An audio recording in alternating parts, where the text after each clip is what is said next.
శత్రువులు పెరిగిపోయారా? ఎంత డబ్బు సంపాదించినా మిగలట్లేదా?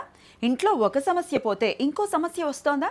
అయితే ఒక్క మాట గుర్తుపెట్టుకోండి, త్రిశక్తి చండి ముందు ఏ దుష్ట శక్తి నిలవదు. పురాణాల్లో మహిషాసురుడు, రక్తబీజుడు లాంటి రాక్షసులు దేవతల్నే ఏడిపించారు. అప్పుడు వచ్చింది మహాకాళి, మహాలక్ష్మి, మహాసరస్వతి. ఈ ముగ్గురు కలగలిసిన త్రిశక్తి చండి మహాదేవి. ఈ మూడు శక్తులు కలిసి చేసిన సంహారం ముందు రాక్షసులు కూడా నిలబడలేకపోయారు. అందుకే శత్రు బాధలైనా, చెడు ప్రయోగాలైనా, ఆర్థిక కష్టాలైనా, కుటుంబ సమస్యలైనా వరుసగా 3 అమావాస్యలు త్రిశక్తి చండి హోమం చేస్తే అమ్మవారి కటాక్షం తప్పకుండా ఉంటుందని పురాణాలు చెప్తున్నాయి. వీటిల్లో మీరు ఎలాంటి సమస్యతో ఇబ్బంది పడుతున్నా సరే, ఈ అమావాస్యకు జరుగుతున్న త్రిశక్తి చండి హోమంలో మీ పేరు, గోత్రంతో బుక్ చేసుకోండి. హోమమైన 24 గంటల్లో పూజ వీడియో మీకు వాట్సాప్ చేస్తారు. ఇంకా ఎందుకు ఆలోచిస్తున్నారు? వెంటనే మీ సమస్యలను తరిమి కొట్టండి. శ్రీమాత్రే నమః.